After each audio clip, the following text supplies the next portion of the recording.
Good. It's 11 o'clock. We all should get going, I think. So our guest this week is Ian Lance, who's the manager of Temple Bar, or one of them. And I've got a bit of news to cover first, but not a lot. Obviously, it's been August. There's not a lot going on in markets. There's just a couple of renewables bits to look at. JDen first. As you see with both of these charts, the NAV detaches from the share price around the time that interest rates start going up. And there may be a tentative sign that things are improving as now interest rates are starting to go down in the UK, but that discount is still too wide. So about sort of 17% is too wide, and the board is not comfortable with that. Because the discount is so wide, the yield is pushed up, and that's now over 8%. And I think that's pretty attractive, really, considering it's also got some inflation linkage in its revenues. So if we go back to June, it put out results and the NAV was impacted. So you can see that down there, it's fallen by 7.7%. You see it's been ticking off a bit. Really, what's been doing is giving back the benefit of higher power prices. And those have fallen back again. They've fallen back slightly faster than people thought they might do. And that's hit the NAV. And also the impact of higher interest rates has pushed up the discount rates that are used to value the future cash flows of the portfolio to work out the NAV. So that took off another 5p. So that's the main impact, really, negatively. But in terms of the revenue and cash flows, still really unaffected, and they're comfortable to raise the dividend by 6% last year and 3% for the current year. Nevertheless, because there's a wide discount, they said, well, we've got to do something about this. We've got a discontinuation vote that's kind of built into the structure. So that will happen at September AGM.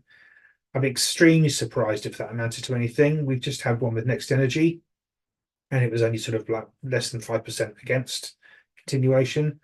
So I think it'd be much the same thing there. The main thing with these things is always to remember to vote the right way around. And most of the votes that seem to be in favour of discontinuation, I think, are people thinking they're for continuation by mistake. And that's an unfortunate thing with these structures, but there we go. They've also decided that JLEN is obviously a bit of an anachronism. It refers back to John Lang, which disappeared ages ago. So it's going to be renamed Foresight Environmental Infrastructure with a new ticker to sort of maximise the marketing behind the Foresight brand. They're going to cut the fee. It's only marginal, but still, it's a step in the right direction. And they're also going to be much more selective about what they do in terms of new investment activity. So they're going to recycle more from portfolio, recognizing they can't issue new shares, and use the cash that they raise to pay down the debt, buy back shares, and then if there's anything left over, then there's room for new investments, which is much the same as other renewable firms are saying. So what they've done this week is they've sold just over half of stake in 6 anaerobic digestion plants, AD plants, to Future Biogas. Future Biogas is a firm that's backed by 3i Infrastructure, and 3i Infrastructure put up some of the money for this. It's a decent sized portfolio, so 38 megawatts there, over 300 gigawatt hours of gas output. Future Biogas knows all of these things very well because obviously they were the developer of 5 out of 6 of them, and they operate all of them anyway. So all this is just really sort of transferential, freeing up some money from JLEN. But also it gives Future Biogas more of an incentive to try and ramp up the revenues on these plants. And so that's going to be its main job now with these. They've got renewable heat incentive subsidies and feed-in tariffs on the electricity if they generate that. But the RHI subsidies run for 20 years, and those plants were started operating in 2013, 2016. So those are until 2033, 36, and they're going to try and extend the lives of those plants beyond the end of the subsidy life. And they think they can do it because they've already got a subsidy-free project which is being built, which the off-taker of which is AstraZeneca. So I think they're figuring that if that can make that one work, then they can retrofit these things to make it all of them work. In post-subsidy environment. Obviously, the NAVs for JLEN aren't pricing any of that in there. So whatever they manage to do on this front will actually benefit the JLEN NAV. As far as 3 infrastructure goes, I was going to say they're putting up some of my money. This is turning future biogas into more of a disposable investment for them, which is obviously going to help their NAV too. So they freed up, Jaylen says, freed up £68 million from this disposal. It's still got the stake in the ongoing stuff. It's still got 3 other AD plants that owns outright. So it's definitely not coming out of this part of the portfolio completely. It's going to use most of that money to pay down the revolving credit facility, which was about £160 million at the end of March. And might be slightly lower than that now anyway. That makes sense. Even though interest rates are starting to tick down, they're still paying 2.1% over the base rate, over the SONIA. So it's only marginal that they're making a profit on these things. So if they're financed with the revolving credit facility, so it all makes sense to do this. And they've also launched a £20 million share buyback program, which isn't massive in the great scheme of things, but a lot of other funds are buying back shares too. And the cumulative effect of these, I think, might help shift the dial a bit in the right direction. But obviously, what we really need is a resolution to the cost disclosure issues so that wealth managers and IFAs and others can come back and buy these funds again. And hopefully that will happen soon, but seeing is believing. Downing, very similar sort of story in terms of the share price. Different story in terms of the NAV. Its NAV, as you can see, there's sort of carried on marching up. I mean, I know it sort of goes up and down a bit, but that's the nature of what it's doing. It's trying to invest in NAV accretive projects, as well as things that chuck off decent levels of income. It's not getting any credit for this at all. Its discount is much wider than Jaylen's, about 35%. Part of the reason for that might be because it's on a lower yield, but that lower yield reflects the fact that it's focused on trying to drive its NAV up. I just think this is massively underpriced, but there we go. What they've said this week is that they bought a shunt reactor, and don't ask me to explain again what a shunt reactor does, but it's complicated, but it's helping again to keep the grid going.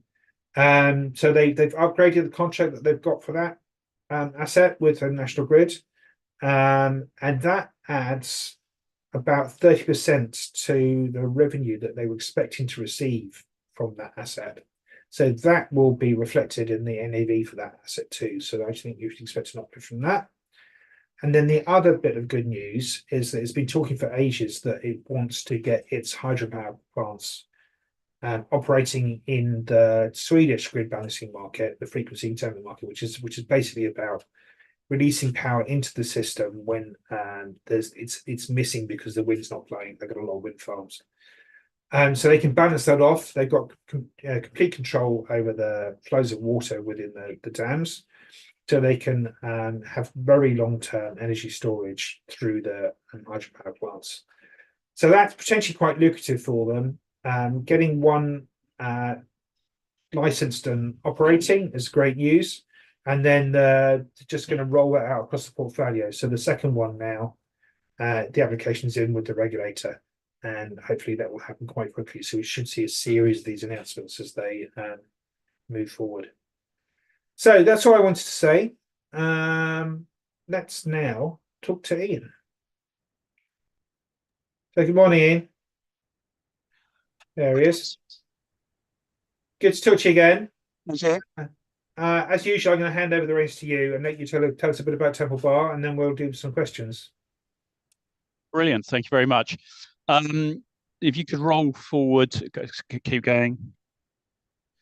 Keep going one more. I'm going to start here. I'm going to talk for about 15 minutes. Really the theme of what I'm talking about is that any UK equity fund manager that you've seen present in the last couple of years would have told you that UK equities are very cheap. And we think they are very cheap. I think what's very different this year is that we've got two very clear catalysts have appeared that are realizing that value. And, we'll touch on this at the end, but the share price of Temple Bar's up about 18% year to date. So we've certainly seen those catalyst starts come through in our portfolio. But I'm going to start here by talking about the fact that we, myself and Nick Purvis, who run this fund, we were brought up in that school of fund management in which You believe that fundamental research and valuation are very important to your future returns. It feels like there aren't too many of us left these days, but we still believe that. And I suppose I'm trying to prove that to the audience here. So what we're looking at here is 100 years of data of the American stock market. And across the bottom, across the x-axis, we've got the valuation. So this is a sort of market cap to GDP type of ratio. Cheap is over on the left-hand side, expensive is on the right-hand side. And then up the y-axis, you've got the annualized returns that you made for the next 12 years when you bought the US market on those valuations. So I think it's always easiest to give you an example here. So if you just take your eyes to 0.5, so when you bought the US stock market when it was cheap, go up to where the blue dots are, you made about 16 to 18% per annum. If you go to where 1 is, so that when you bought the US stock market when it was on an average valuation, funnily enough, you made an average return. You made sort of 8 to 10%. And then go to the right-hand side. Now, on the right-hand side, that arrow is where we were at the end of last year. I've actually got an updated version of this, which basically shows you that the US stock market today is on that far right-hand point. So it's never been more expensive on this measure. And, buying the American stock market at the moment, you should expect to lose between 4 to 6% per annum for the next 12 years. Does that mean the market can't go up in the short term? No, of course not. As Ben Graham said, in the short run, the market's a voting machine. In the long run, it's a weighing machine. So, of course not. But, over the next decade, the odds are substantially against you. And I would just point out that the R squared, so the correlation of this data is minus 0.93. That is a pretty good correlation. So you really are betting against history if you're a big buyer of the American stock market today. Go to the next one. Okay, so we've said that valuation matters for your future returns, and we've said that the US is expensive. So what's cheap? The UK is cheap over on the left-hand side there. That's the valuation of the UK relative to MSCI World. This is a 50-year chart. So this goes back to the mid-1970s. We're basically the cheapest that we've been since the mid-1970s. So 50-year low valuations. And people will often say to us, well, the UK should trade at a discount because it's got a very different makeup of its sectors. So UK has got higher weightings in financials and energy and things like that. US has obviously got higher weighting in tech and so on and so forth. But and to a certain extent, I agree with that. Absolutely agree with that. But I would just, I guess, point out two things. Number one is the dotted line across that chart is the 50-year average. The 50-year average is minus 17.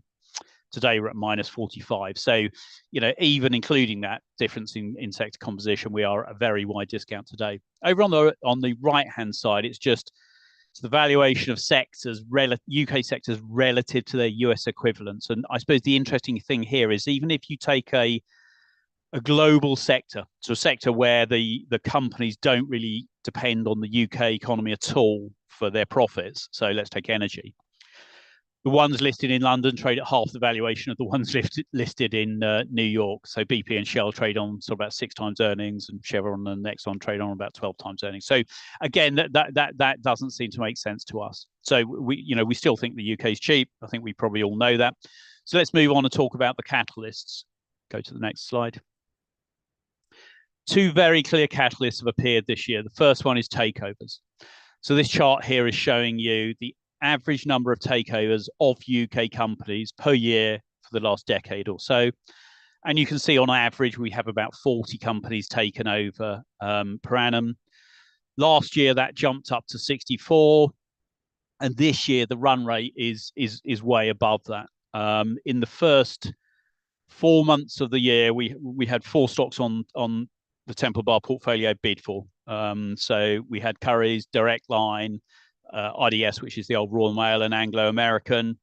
If I updated this chart to today, obviously I would be adding companies like Hargreaves Lansdown, Darktrace, DS Smith. So, the bids have just carried on. What does that tell us? That tells us that US companies, in particular private equity, are looking at the valuations of these UK companies, and they just can't believe their luck. Some of these things are just so ludicrously lowly valued. And these people are committing billions of dollars to taking out UK companies. So I think that's one very clear sign that UK companies are very undervalued. And obviously it's a double-edged sword, because obviously it's great news when you come in and some stock that you own is up 40% on the day because someone's come in for it. The downside is, number one, I suppose you don't want too many companies disappearing off the UK market, and the other one is you don't want to be selling these companies too cheaply. And we've been very active in the press this year, actually arguing that a lot of these offers we thought were opportunistic and too low. So that's catalyst number one, corporate takeovers.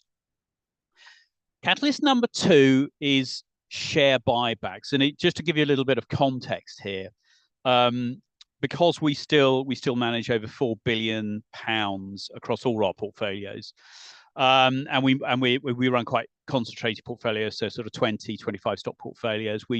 In the companies we own, we have we're quite big shareholders of them, so we are the largest shareholder in Currys. We own 15% of Currys. We own, with second largest shareholder, Marks and Spencer's, second largest shareholder of IDS behind Daniel Kretinsky, the guy who's bidding for it. So we get quite good access to the management of the companies that we invest in.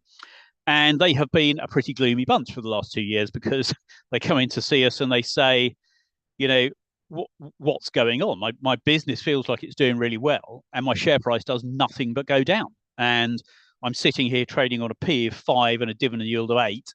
And what on earth is going on? And we have to say to them, look, don't take it personally. There is just this kind of valuation agnostic selling of UK equities going on as people chase the US market, or just because people have decided to go global. But we have said to these CEOs, rather than get gloomy and depressed about it, use it to your advantage. And the way to use it to your advantage is to buy back your own stock, because when your own stock is that cheap, there's pretty much nothing else that adds value for shareholders than buying back your own stock. And so turning to this chart here in front of us, basically what this is saying is that message appears to have got through to UK CEOs, because the green line shows you the number of UK companies that have bought back their own stock in the last year. And that line, a few months ago hit 50%, and that line is higher than any other market in the world. So UK companies are now buying back their stock at a faster rate than any other company in any other market in the world. Go to the next slide. Just actually flick on one more. And I think sometimes, share buybacks is a bit of a dry subject, and it's certainly not as exciting as talking about sort of, growth potential from AI. But I think people underestimate how powerful it can be, and that's what we're trying to show you here. So I've got a case study here. The case study is Next PLC, the retailer.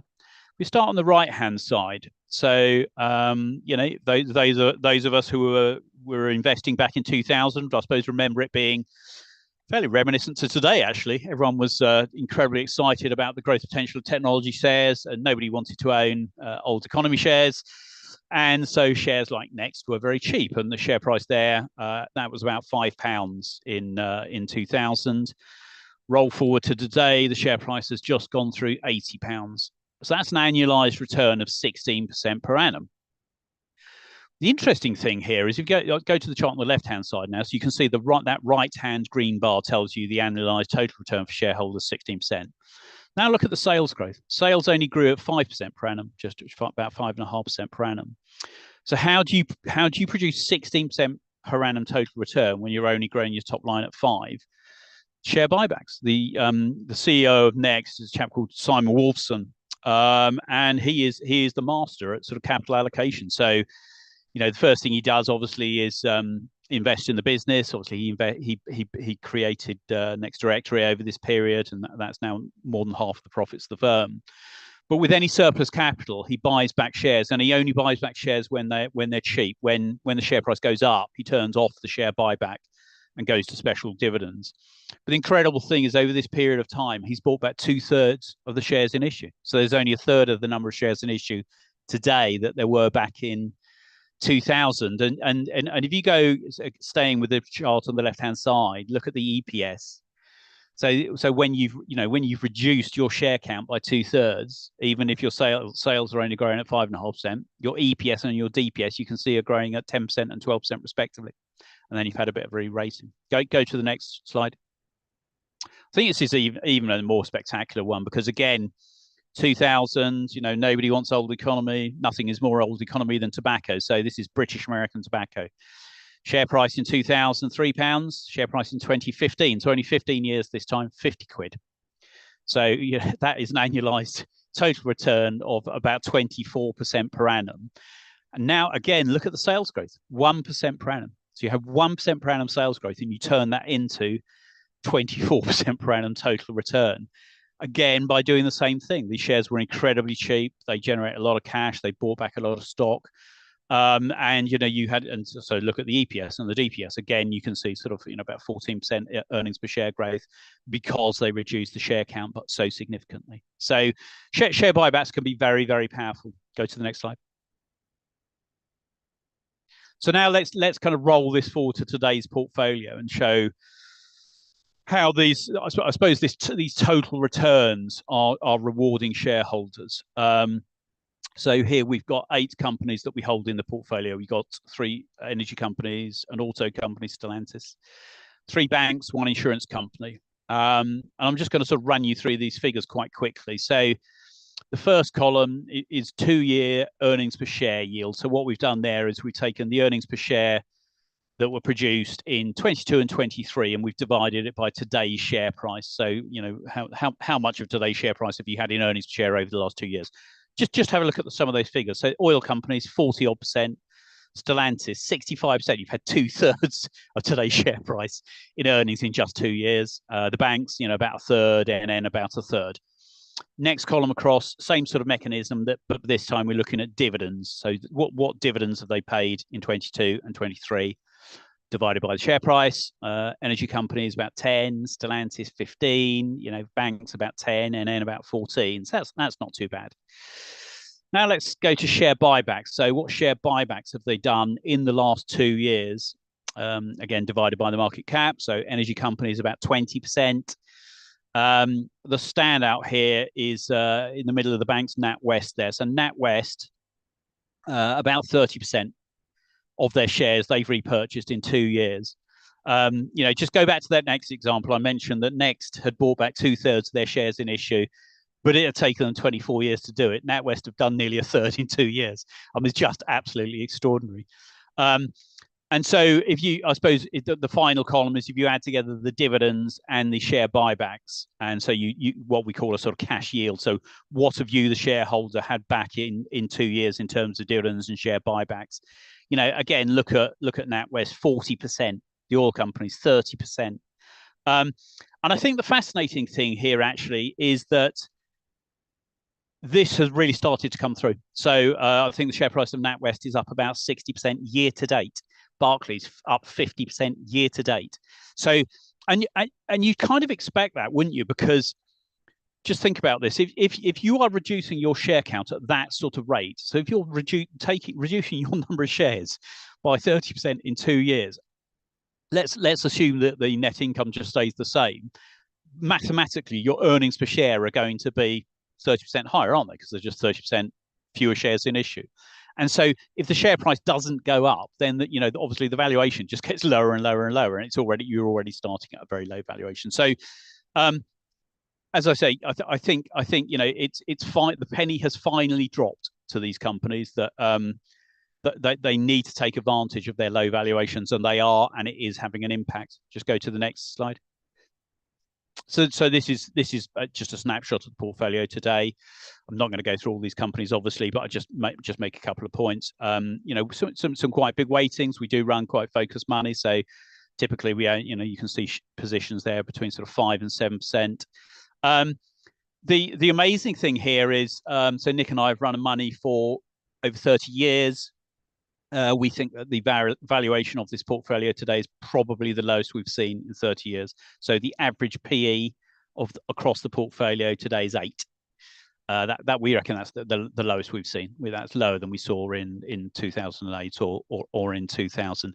That is normally a precursor to to good returns to go in the future. And if I can, James, if I can just finish with one slide, and then I will pause and take questions. So if you could just roll forward to the performance page, this one here, yeah. So I've updated this, and I suppose the point I want to make here is and I'm not just kind of banging on about the performance. I suppose the point I'm trying to make is there's kind of obsession, isn't there, with US equities and Mag 7 and so on and so forth. And when I take you through these figures, what you'll see is that you can make really good money in UK equities. If you buy very cheap UK equities, you can make very good money, and interestingly better than over this period than you've done in the US. So year to date, Temple Bar's up 18, the UK market 10, the S&P 15. 1 year with Temple Bar 25, UK 17, S&P 25. 3 years, 43, UK 22, S&P 28. And then since inception, we took it over in October 2020. Temple Bar's up 126, UK market 65, US 77. So we're actually ahead of even the US market over every time period, that we've been running. So, people are incredibly negative about UK equities, and the point I'm trying to make is, if you buy really lowly valued UK equities, you can make some very, very good returns. And that's all I wanted to say, and happy to take questions. Brilliant. Thank you very much, Ian. Where should we start with? Actually, one thing that I was intrigued by when we're looking at the next energy, next. Not obsessed. Next share price here. When is it expensive and when is it not? What's the sort of metric that the chief exec's using to decide whether to buy back shares or not? He actually, funnily enough, if you go to the next report and accounts, he's got he actually gives you a formula in the report and accounts. That's one of the amazing things about Simon Wolfson.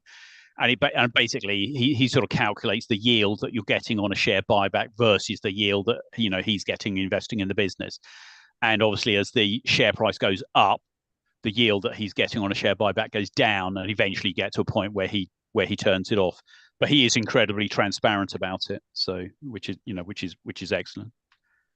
The point is that as I said, the average PE on these companies is about 8. I always think it's quite useful to flip a PE upside down and turn it from a price earnings ratio into a earnings yield.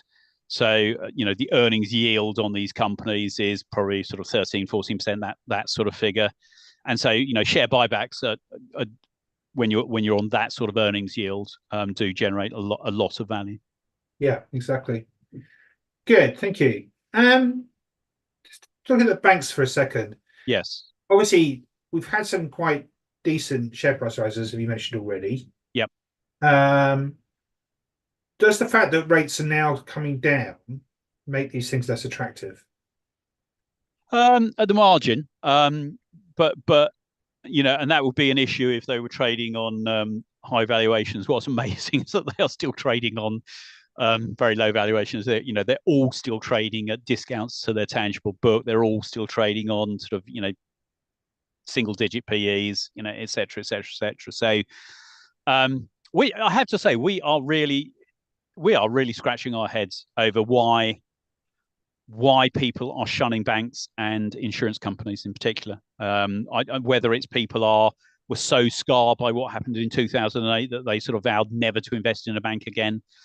Because the businesses are pretty robust at the moment. The balance sheets are very, very strong. As you say, the interest rate environment is pretty perfect for them at the moment, isn't it? Because it's high enough that net interest margins have gone up and therefore profits are good, but not so high that that people are starting to sort of default on mortgages. So loan defaults are very, very, very low. If interest rates go back to sort of 1%, back to where they've come from, then obviously that would be bad. I just don't see that myself. I don't think we're ever going back to those days. I think those days were probably a one-off. So I suppose the NatWest share price is probably helped by the fact we're not going to get this sort of massive retail share issue as well. Yeah, and of course what they've been doing is their share buybacks. They've been buying the government stake, and just so the government stake has been coming down as the company have basically bought those shares and then cancelled the shares. Cool. And terms of sort of the balance sheet strength and the you know loan performance, that's still okay, is it? They're still good. I mean, more than okay. So, it's so good that all the companies, when you look at the sort of regulatory hurdles that they have to go through, have got excess capital, and that's why they're using that excess capital to basically buy back stock. Okay. And just talk a bit more about Stellantis, if you don't mind. Yes. What I'm looking at is an enormous earnings yield. Yes. It's not. It must be doing. What's he doing with the cash? It's not paying all of it out. No, it's not. It's been buying back shares. I mean, only, you can see only sort of 4% there, but it pays out a really high dividend. Autos have been quite weak actually recently. So Stellantis is one of them. I think the earnings were strong last year, and there's been a bit of sort of destocking in the US, and earnings have come down a bit this year. But again, that the valuations of these things are just absurd. So they reported this week. So we were chatting about this company this week. So the enterprise value to EBITDA, earnings before interest, tax, and appreciate and amortization, is 1.5 times for Stellantis. The dividend yield is double digit now. So you got, I think, a 10% dividend yield. The free cash flow yield is 20%. It looks to us to be a sort of stunningly cheap company. And when you do get sort of volatility in share prices, is this always an opportunity to add to them? Yeah, it is. It is. So we typically, the way that we invest is, we're value investors, so we're buying things that are out of favor, and they normally are out of favor because earnings are going down for some reason. It could be some strategic issue, it could be the economy, it could be the industry, and that doesn't normally change the day after we've bought them. So what we will normally do is we'll put on a position, 1%, 2%, something like that, and basically in the expectation that the share price is going to continue to be weak, and we'll sort of add to that share price on weakness. So yeah, we're not worried at all about share price weakness, so long as nothing has changed with the thesis of the company. To a certain extent, we welcome weakness in the share price. I mean, a fabulous example here actually has been one of our best performing companies over the last couple of years has been Marks and Spencer's. It's one of the largest stocks in the portfolio. We undoubtedly started buying that too early. So we started buying that probably actually before we started running Temple Bar, I think. And then of course we went into the pandemic, and the share price hit £1. It's about £3.30 today.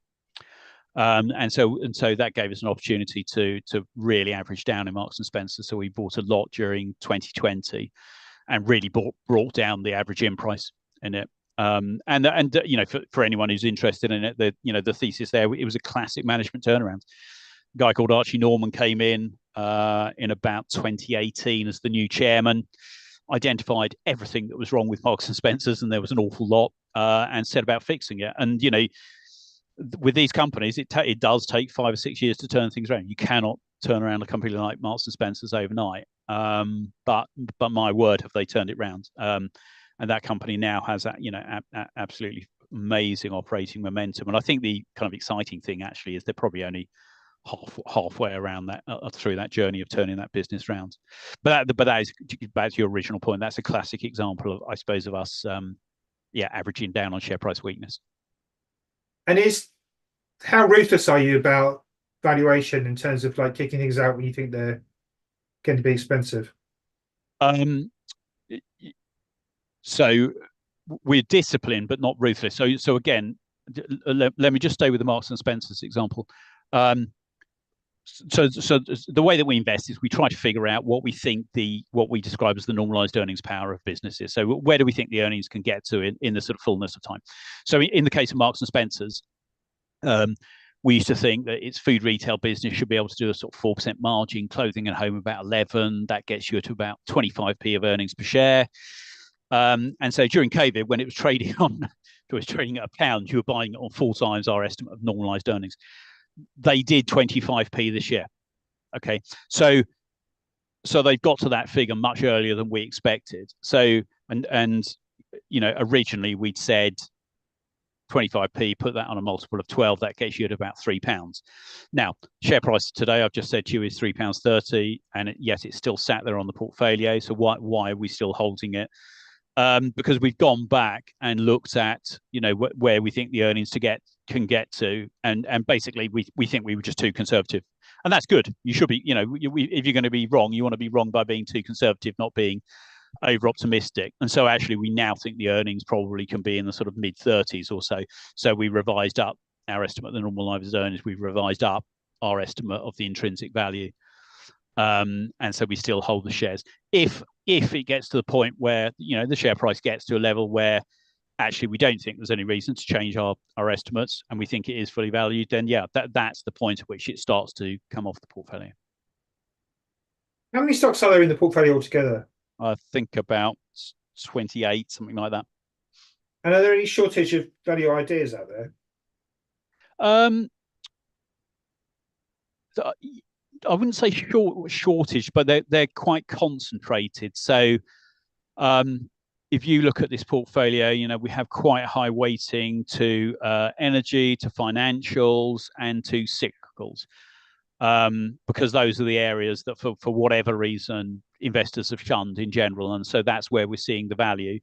I suppose another thing I would point to is that with Temple Bar, we're allowed to invest 30% overseas, and so that's really useful. That does give us the opportunity to pick up things like Stellantis, NN Group, etc., etc.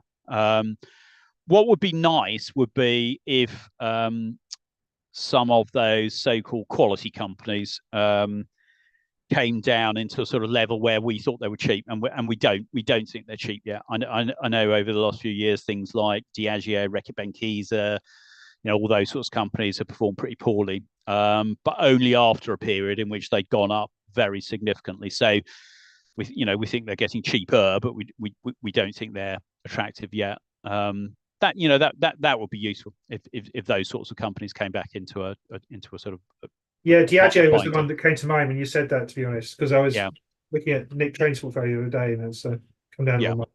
Okay, cool. There's a couple of questions about valuations. I mean, obviously, when you took it on, we had a big inflection in terms of like value, so it was perfect timing. But then the market's been quite distorted by the sort of AI stuff. Yeah. Do you think that's a bubble? Is this just a repeat of internet in 2000? I think so. Yes. Could you go back to the very first chart in the presentation? So actually, just one before that. I mean, part of the reason that the US is so expensive, I think, is exactly that, isn't it? Is the fact that some of those big technology stocks are so expensive. But sorry, the reason for going to this one is that what we're looking at here is it's the spread in valuation between the cheapest part of the market and the most expensive part of the market. And as a proxy, you could call that value and growth. Yeah. And value stocks, by definition, are always going to be cheaper. So again, this is a 50-year chart. And if you look at the dotted line is about minus 38. So by definition, value stocks on average are about 38% cheaper than growth stocks across that period of time. But as that line is going down, that's either value stocks getting cheaper or growth stocks getting more expensive, or both. And so if you just take your eyes to sort of 1980. So that is basically, that's the sort of Nifty 50 bubble. So that's basically the Nifty 50 stocks. I know this is a UK chart, but it was a similar theme. So that was basically those sort of in vogue growth stocks getting very expensive, value stocks getting very cheap, and then you get a fabulous period of performance coming out of that. Look at 2000, that's exactly the same. So as that line is going down, that's internet and telecoms and media stocks getting more expensive, and things like BAT, getting cheaper and cheaper and cheaper. And then look where we are today. So we're at a wider level today than we were in 2000. And we had a fabulous 5 years post 2000, as did lots of other value fund managers, because the opportunities, as I say, the British, you could buy British American tobacco on a PE of 4 and a dividend yield of 8, and so on and so forth. And we're at a wider point today than we were back then. So, and this is two things. It is basically, as I say, things like banks, insurance companies, anything that's cyclical, being very cheap, at the same time as the sort of whole quality growth type area being very expensive. Great, thank you. I think that's really interesting. Yeah. Now, one of the things that happened when you came on was the dividend was reset. Yes. So how important is it that Temple Bar's dividend is covered by revenue earnings? Oh, it's very important. That's very important. I mean, we will never just invest for income. So we'll never just go and buy something that has given us a yield that we don't think is also fairly cheaply valued. But at the moment, that's not a problem. At the moment, you're getting the best of both worlds. So you're getting businesses which operationally are doing quite well. Go back to our conversation on banks. Their earnings are covering their dividends, so you've got well-covered dividends, and therefore those dividends are growing. And I think, and actually one of the things that we're quite pleased at is how the dividend has recovered very strongly since that reset during COVID. The yield now is about 4%. So there's a question here, I think it's an interesting one. Yeah. About the whole dividend hero thing, about growing your dividend every year. Yes. Do you think then, on that basis, you'd be prepared to cut it if you had a year where you just couldn't cover it? Yes, I think so. Nick and I have done this twice in our time, and I have to say on both occasions we weren't running Temple Bar. Now, it's worth making the point, isn't it, that one of the advantages of investment trusts is that you can use the revenue reserve to smooth the dividend, and you can't do that on an open-ended fund. But the open-ended funds that we were running in during the financial crisis, when we were at Schroders, we actually wrote to our investors and we said, "All right, we got some good news and some bad news. The bad news here is we're about to cut your dividend, and we're going to cut your dividend because we're basically going to go and buy a load of sort of beaten up companies who aren't paying a dividend at the moment. The good news is that you're going to be more than rewarded." Actually, could you keep going? Just go to that one there. Okay, so this is a fund that Nick and I have been running for since 2000. So we've been running this fund for 24 years. Sorry, going back to my point. So in 2008, we wrote to the investors and said, "Look, we're going to cut your dividend because we're going to buy basically banks and house builders, insurance companies, etc., etc." So people lost, a couple of % of income, but you can see what happened coming out of the financial crisis. They were more than rewarded for it in the capital return that they got coming out of the financial crisis, and actually the dividends then caught up pretty quickly afterwards. We did the same thing during COVID. So during COVID, we wrote to our investors and we said, right, we're going to, a load of companies here which probably have sort of reduced or passed their dividends, but that's where the value is in the market. So we're going to rotate the portfolio into that area. And again, you can see, as I said to you, Temple Bar's up 120 odd % since that point of time. So yes, we are not. We don't have that same ethos that other people do, other income investment trusts do, about you've got to increase the dividend every year, because although in the long run that's good discipline, there are times when I think it leads to bad investment decisions, because it pushes you into it keeps you out of the areas of the market where there is very significant value but not yield, and sometimes it pushes you into the opposite. In other words, the sort of high quality but not very good value areas of the market. Fair enough. That's really helpful, I think. A couple more questions on the portfolio, I think, before we wrap up. One about healthcare. Is there pharmaceutical stuff in there underneath? We own GSK, but it's not in the top 10. Okay. And what was the other one? Oh, ITV. Yeah. Just talk us through the ITV story, please. Yeah. Again, we think this is fascinating. So People often, when they think of ITV, they basically think of the bit that they interact with, i.e., the the TV station that they turn on in the evening. And what they don't know is that ITV has got a studios business. It's actually the second largest studios business in the world. Over 50% of its profits come from outside of the UK. So it's a really big and important studios business. And we think that studios business is probably worth nearly the whole of the market cap of ITV. So that's not so basically the market is not putting any value at all on the broadcast business. We turn to the broadcast business. The broadcast business is going through a transition, and it's effectively the transition from analog to digital. So it's a transition to streaming. So most people will be aware that over the last couple of years they've been investing in this business ITVX. So they had to move to this new world where people want to stream things. That involved a significant amount of investment for a couple of years, but it was and that investment basically took down the earnings during that period of time, and the market does what it always does, which is just took a very short-term myopic look at the sort of short-term earnings trend, trash the share price.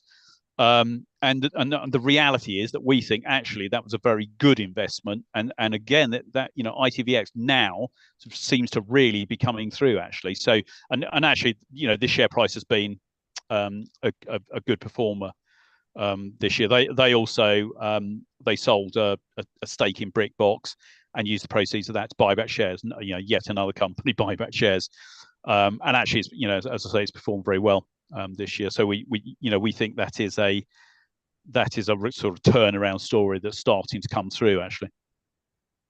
Great, thanks very much, Ian. I think we've covered a lot of ground.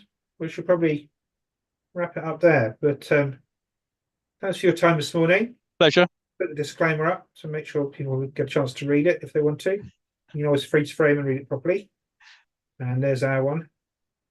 But thank you, and we'll get you back in a year or so and see how things have been going. But it all seems to be in the right direction at the moment. So fingers crossed. Cheers, James. All right, bye. Bye. Now we will be next week talking to Craig Baker from Willis Towers Watson about the merger with Alliance and Witam, and what that means for that fund. And then so we'd say we got a full lineup for the rest of the year. I've put on here brand new. These are the panelists for our 20th September Quality Panel show now. So we're going to be talking about what difference the new government's going to make to UK. And so we've got a couple of UK small mid-cap managers and a couple of infrastructure investors too. So that should be quite interesting. So thank you very much for taking time today, and we shall see you next week. Have a good weekend.